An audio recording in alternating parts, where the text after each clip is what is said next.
Ya, baik. Assalamualaikum warahmatullahi wabarakatuh.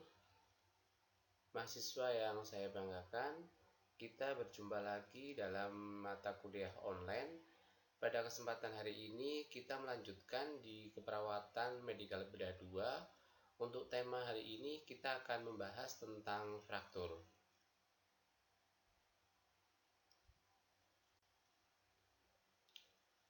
Baik, sebelum masuk ke subpok bahasan terkait dengan fraktur, terlebih dahulu kita pahami dulu terkait dengan outcome learning dari eh, perkuliahan hari ini. Setelah mahasiswa mengikuti perkuliahan hari ini, khususnya tentang fraktur, diharapkan mahasiswa mampu atau mengetahui tentang definisi dari fraktur, etiologi, manifestasi klinis, komplikasi, penata laksanaan, dan diagnosa dari fraktur tersebut. Baik, kita masuk ke sub pokok bahasan. Nah, sebelumnya mahasiswa sudah tahu tentang fraktur. Ya, fraktur ini sering kita jumpai nanti di beberapa kasus di rumah sakit atau di klinik. Ini kasusnya paling banyak. Ya, masuk ke pokok bahasan pertama yaitu terkait dengan definisi. Definisi dari fraktur adalah suatu kerusakan kontinuitas dari struktur tulang atau tulang rawan dan lempeng pertumbuhan yang disebabkan oleh trauma dan non-trauma. Ya, jadi fraktur itu suatu kerusakan dari tulang rawan, jaringan di sekitarnya yang bisa disebabkan oleh gangguan trauma ataupun yang bukan trauma. Ya, jika terjadi fraktur atau patah tulang, maka jaringan lunak di sebelahnya maka akan mengalami suatu kerusakan atau robek. Ya, maka biasanya salah satu gangguan yang disebabkan oleh fraktur adalah nyeri. Kita lanjut ke subpokok berikutnya. Yang berikutnya adalah tentang etiologi atau penyebabnya. Untuk etiologi dari fraktur, yang pertama adanya cedera traumatik. Nah, cedera traumatik ini disebabkan oleh beberapa. Yang pertama adalah cedera yang langsung. Ya, cedera langsung ini biasanya disebabkan oleh pukulan yang langsung terhadap tulang, sehingga tulang ini akan menjadi patah ya secara spontan. Yang kedua adalah cedera yang tidak langsung. Nah, cedera yang tidak langsung ini merupakan suatu pukulan yang berada jauh dari lokasi benturan, ya, pukulan langsung dan berada jauh dari lokasi benturan. Misalnya, jatuh dengan tangan berjulur sehingga menyebabkan fraktur klavikula. Ya, jatuh badannya tetapi tangannya yang ikut bersandar. Jadi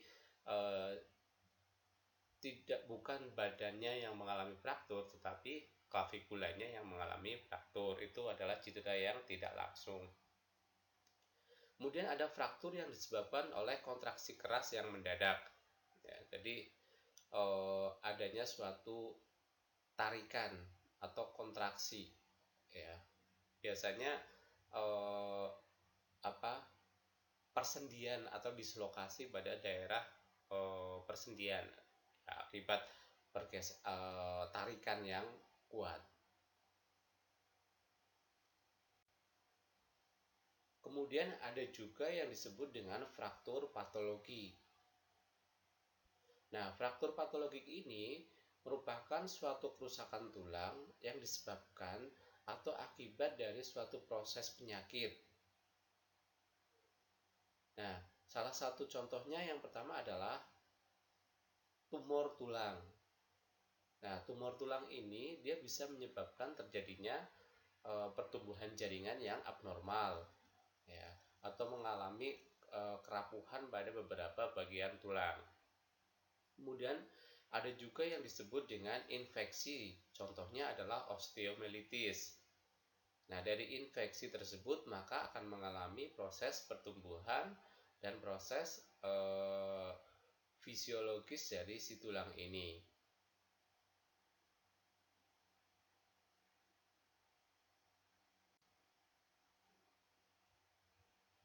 Kemudian kita masuk ke manifestasi klinis atau tanda dan gejala dari fraktur tersebut. Yang pertama adalah nyeri. Ya, nyeri ini disebabkan karena tadi dia terjadi kerusakan pada area sekitar jaringan-jaringan di tulang yang mengalami fraktur, robek pada bagian tulang sehingga terjadinya gangguan sensasi, ya, sehingga pasien mengalami nyeri, kemerahan di area tulang, kemudian ada bengkak atau udim, ya, kemudian deformitas. Ya, deformitas ini adalah suatu kelainan bentuk akibat terjadinya fraktur. Ya, kalau contohnya pada area tangan, ya, pada daerah tangan, pada radius ulna mengalami fraktur, maka terjadi gangguan pada bentuk dari tulang itu, maka itu dinamakan deformitas. Kemudian peningkatan suhu tubuh, ya, demam itu atau area di sekitar fraktur mengalami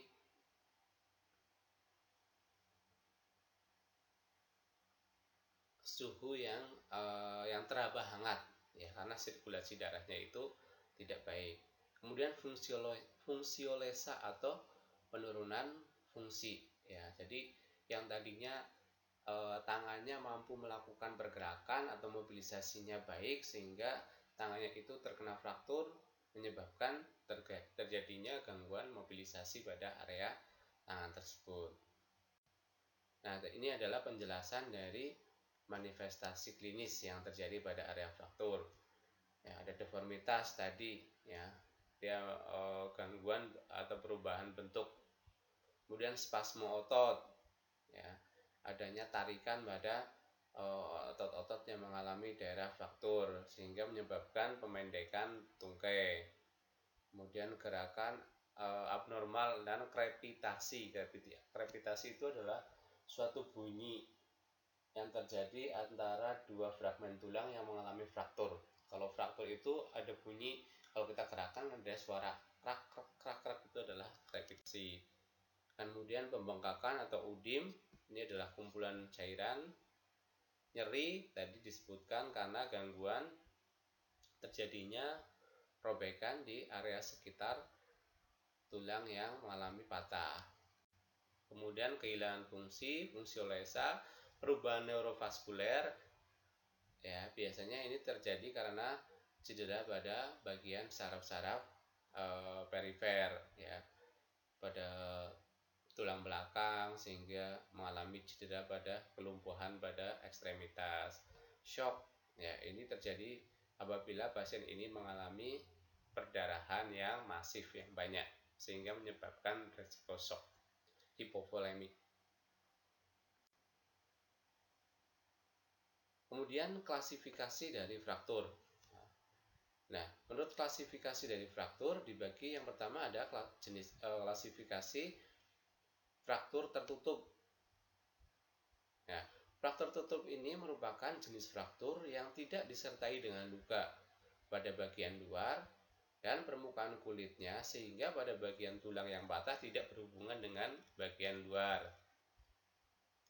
Ya, fraktur tertutup jadi dari luar itu tidak terlihat adanya kerusakan jaringan, tetapi pasiennya kalau kita lihat dengan rongsen mengalami fraktur.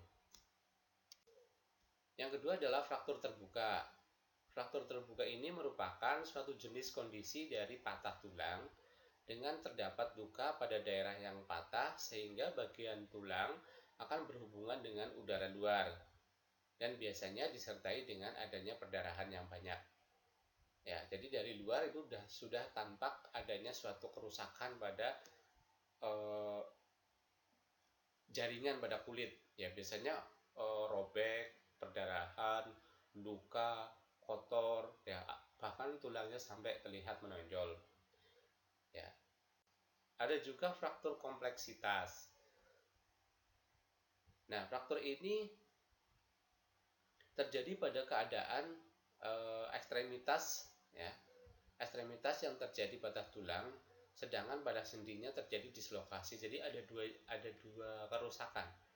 Ya, jadi pada tulang panjangnya mengalami fraktur, satunya lagi pada persendiannya mengalami dislokasi. Itu namanya fraktur kompleks. Ya. Jadi contohnya pada bagian tangan, ya, radius ulnanya atau humerusnya mengalami fraktur. Nah, dislokasinya pada area shoulder, ya, atau bahu. Nah, ini adalah contoh dari fraktur terbuka dan fraktur tertutup. Ya, di mana fraktur tertutup tidak kelihatan dari luar, ya, hanya terlihat mungkin udim, ya, pembesaran, ya, kemudian ada perubahan bentuk, itu jelas, ya, tapi tidak ada luka. Kalau yang terbuka terlihat tampak tulangnya terlihat menonjol. Kemudian mungkin di sini ada robekan pada daerah kulit.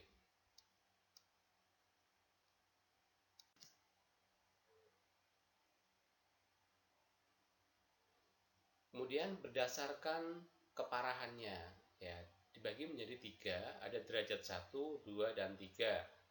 Contoh dari derajat 1 ini adalah lukanya kurang dari 1 cm. Nah, ini kalau luka kurang berarti derajat keparahan ini merupakan derajat yang terjadi pada fraktur yang terbuka. Ya. Luka kurang dari 1 cm, kontaminasi minimal. Ya, karena lukanya kecil, dari kontak dengan bagian luar itu adalah sedikit, jadi resiko infeksinya sedikit. Derajat 2, luka lebih dari 1 cm, ya, lebih dari 1 cm dan kurang dari 6 cm, kontaminasi sedang, ya, karena lukanya lebih lebar sehingga kontak dengan eh, lingkungan luar dia lebih banyak dibandingkan yang derajat 1, sehingga resiko terjadinya infeksi ini lebih tinggi dibandingkan yang derajat 1. Kemudian yang ketiga adalah derajat 3 adalah luka lebih dari 6 sampai 8 cm. Nah, terdapat kerusakan luas pada jaringan yang lunak, sistem saraf, ya, saraf, maaf. Kemudian ada tendon, ya, pada bagian otot, dan kontaminasinya sangat banyak. Ya, derajat 3 ini eh, resiko infeksinya sudah sangat tinggi, ya, karena lukanya sangat lebar, ya, 6 sampai 8 cm. Kemudian kerusakan ini kerusakan jaringan atau kulitnya sangat luas. Kemudian kerusakan pada jaringan saraf di kulit, kemudian sampai dengan tendon, dan kontaminasinya banyak atau resiko infeksinya sangat tinggi.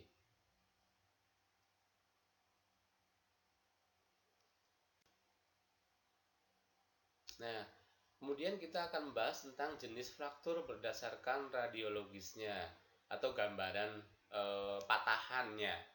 Yang pertama adalah fraktur transversal. Fraktur transversal ini merupakan suatu fraktur yang garis patahannya tegak lurus terhadap sumbu panjang tulang. Ya, ya, makanya disebutkan radiologis itu adalah gambaran dari patahan. Ya, transversal itu adalah patahannya adalah tegak lurus. Ya. Kemudian yang kedua adalah fraktur community. Ya, fraktur community ini merupakan terputusnya, ya, dari keutuhan jaringan yang terdiri dari dua fragmen tulang. Ya, jadi satu tulang itu patahnya lebih dari satu, jadi dua.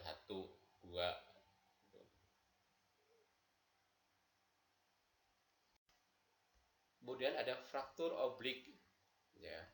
Fraktur oblik ini adalah fraktur yang garis patahannya membuat sudut terhadap tulang. Ya, oblik berarti bukan lurus, ya, tetapi dia membuat sudut, jadi miring seperti ini. Kemudian fraktur segmental. Fraktur segmental ini merupakan dua fraktur berdekatan pada satu tulang yang menyebabkan terpisahnya segmen sentral dari suplai darahnya. Ya.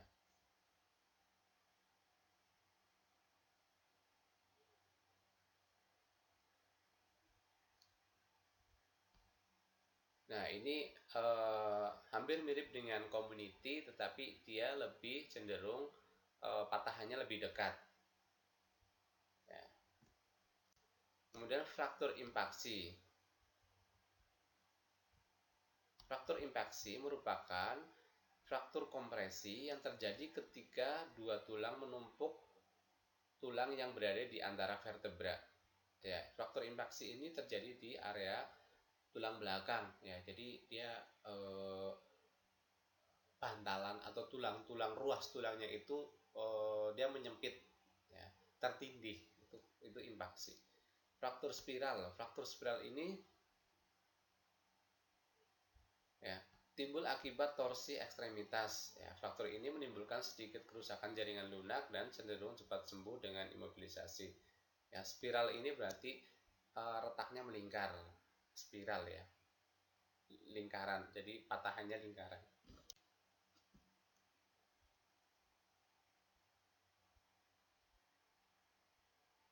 Nah, ini adalah gambar-gambar dari jenis-jenis fraktur berdasarkan radiologis atau garis patahannya. Ya. Jadi lurus, transversum, ini linear, ya. Kemudian oblik, ya, miring, ya, oblik, ya, spiral, dia muter, ya, grand stick, ini community, ini remuk.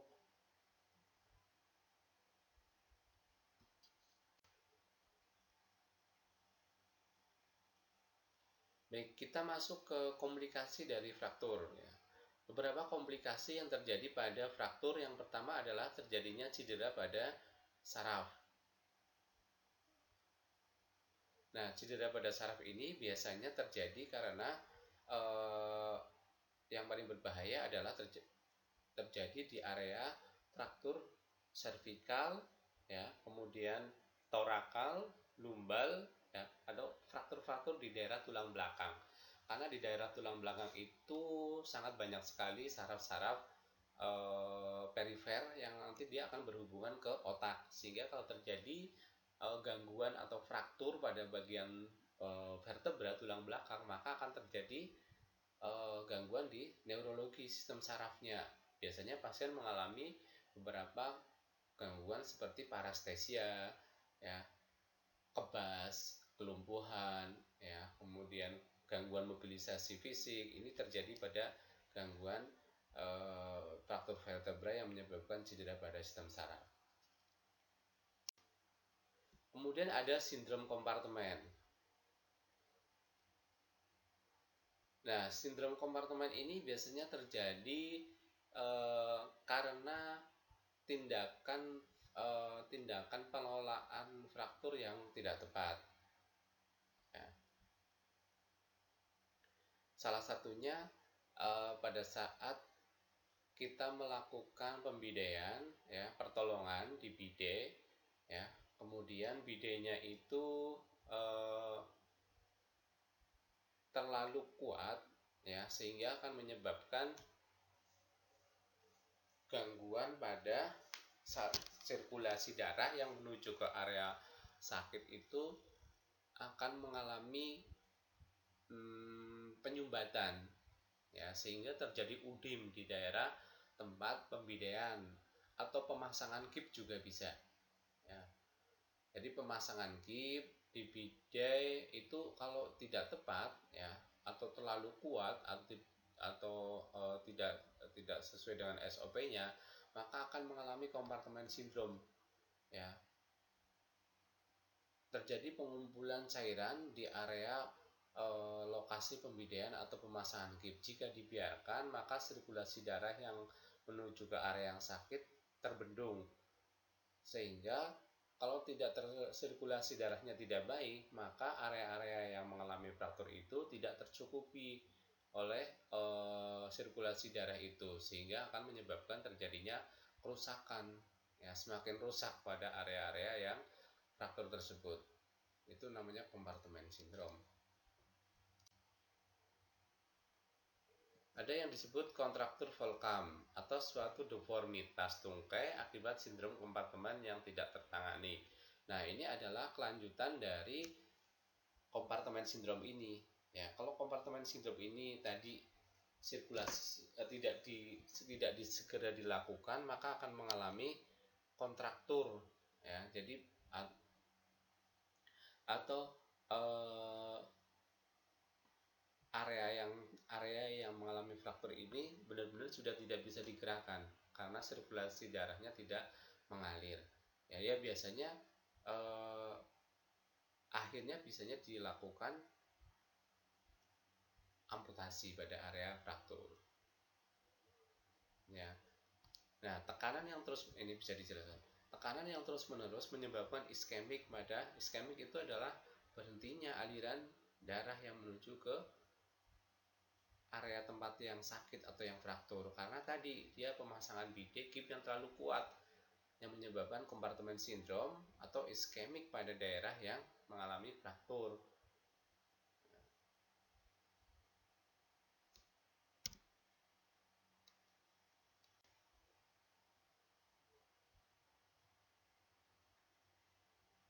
Nah, ada juga yang disebut dengan sindrom emboli lemak. Nah, sindrom emboli lemak ini serupa dengan emboli paru yang muncul pada pasien fraktur. Sindrom emboli lemak ini terjadi setelah fraktur dari tulang panjang seperti femur, tibia, tulang rusuk, fibula, dan tulang-tulang panggul. Ini efek yang diakibatkan dari fraktur daerah tulang-tulang panjang. Kemudian pemeriksaan penunjang dari fraktur ya. Yang pertama adalah fotoradiologi atau rongsen. Ya, itu untuk menentukan jenis patahan, lokasi fraktur di mana dan sebagainya. Kemudian ada MRI, CT scan, ini juga sama untuk memperlihatkan kerusakan atau fraktur yang terjadi di area tulang dan akan lebih jelas lagi terlihat dengan tadi CT scan dan MRI. Kemudian ada anteriogram.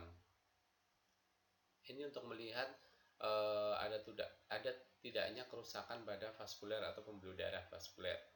Kemudian ada pemeriksaan laboratorium, penghitungan darah lengkap.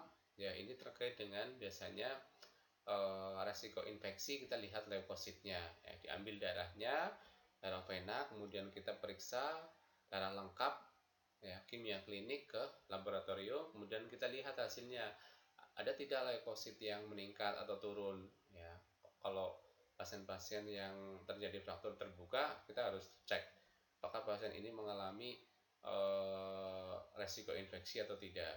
Kemudian HB, ya, hemoglobin, ya, terkait dengan kehilangan darah ya pada pasien fraktur tertutup, ini juga perlu diperhatikan.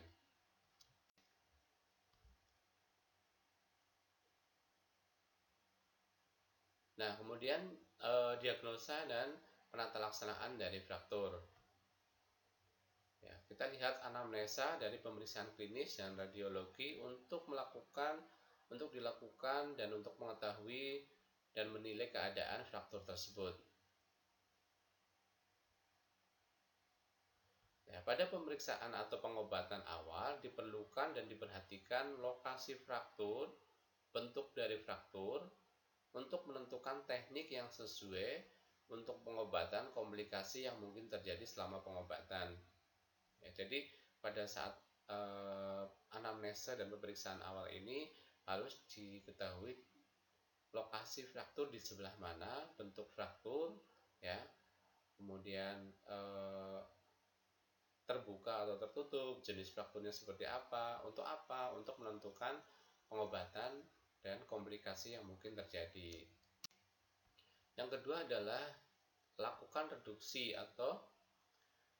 ini adalah tujuannya untuk mengembalikan, ya, tulang panjang dan kesejajaran garis tulang yang dapat dicapai dengan reduksi. Ya, jadi pada pasien fraktur jika masuk ke rumah sakit, ya, atau pada kejadian di tempat, lakukan reduksi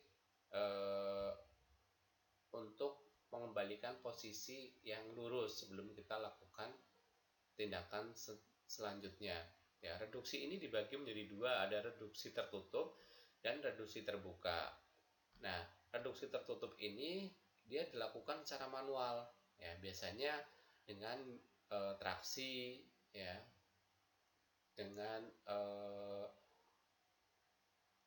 traksi ya, ditarik dengan skin traksi maupun skeletal traksi. Ini biasanya reduksi tertutup. Kemudian reduksi terbuka Biasanya dia dilakukan pemasangan pen ya atau wire ya, besi ditanam di dalam ya ataupun besi ditanam di luar. Ya, nama jenis tindakannya adalah ORIF, open reduksi intrafiksasi. Ya, dibuka kemudian direduksi ya diposisikan kembali ya kemudian difiksasi dengan tadi plat besi atau kawat besi ya kemudian ditutup lagi jadi tidak terlihat dari bagian luar. Kemudian oref itu sama dengan orif tetapi dia pemasangannya adalah di luar ya pasang besinya pasang platnya adalah di luar jadi terlihat pada bagian luar itu banyak besi yang tertanam ya. Biasanya kenapa eh, pasien ini dilakukan tindakan orif dan oref biasanya terkait dengan jenis frakturnya ya jenis patahannya. Kalau fraktur patahannya satu patahan ya bukan fraktur community biasanya dilakukan orif. Tapi kalau frakturnya adalah multiple community satu tulang itu patahannya lebih dari satu dan patahannya remuk itu biasanya tidak bisa di orif, dia harus di oref. Nah ini adalah tindakan pertama dari fraktur ya dia dilakukan bide dipasang ya dipasang bide ya ditutup lukanya ya kemudian diperban baru dilakukan bide. Nah ini reduksi awal ya kalau dia frakturnya di area eh, berahi di tanda tangan ya dilakukan ini namanya matela. Ini jika patahannya di tulang belakang ya. Dia harus dipasang collar neck ya pada daerah leher kemudian diikat. Nah ini oref nih, oref dipasang besi di bagian luar ya. Penyembuhannya lama ya tidak hanya berbulan-bulan. Kalau sesuai dengan teori biasanya penyembuhan fraktur sekitar 3-6 bulan tapi kalau oref ini bisa bertahun-tahun. Nah ini orif ya. Patahannya masih walaupun dua patahan tapi patahannya masih baik. Kemudian tindakan selanjutnya adalah retensi. Retensi adalah imobilisasi dari fraktur yang bertujuan untuk mencegah terjadinya pergeseran fragmen dan mencegah pergerakan yang dapat mengancam penyatuan dari tulang tersebut. Ya. Biasanya tindakannya adalah dengan pemasangan plat atau traksi. Nah ini. Jadi kalau sudah dipasang eh, plat ya sudah dilakukan orif biasanya dia harus di elastis banded ya untuk melakukan eh, supaya tidak terjadi pergeseran apabila pasien ini sudah terpasang wire atau plat. Kemudian ada rehabilitasi. Ini adalah proses terakhir dari tindakan tadi setelah dipasang pen, kemudian diimobilisasi, terakhir direhabilitasi. Rehabilitasi adalah pengembalian aktivitas secara fungsional pada pasien tersebut supaya mengoptimalkan aktivitas dari pasien. Nah, setelah dilakukan pembedahan, biasanya pasien memerlukan bantuan untuk latihan bergerak. Ya, biasanya kita lakukan ROM aktif dan ROM pasif. Ya, sebelum pasien pulang, biasanya kita lakukan pergerakan pada daerah yang mengalami fraktur. Ya, bisa oleh perawat maupun oleh fisioterapi. Ya. Ini adalah ROM. Ya.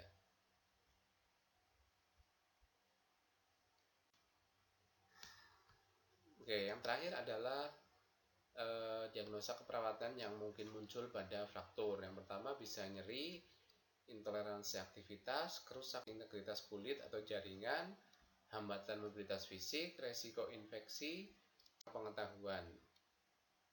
Ya, baik. Jadi nanti silahkan mahasiswa untuk mereview kembali terkait dengan konsep dan teori fraktur. Bisa ditambahkan materi atau jurnal-jurnal yang terbaru terkait dengan fraktur. Banyak sekali jurnal yang terkait dengan proses penata laksanaan dari fraktur. Ya, mudah-mudahan bermanfaat. Selamat belajar. Assalamualaikum warahmatullahi wabarakatuh.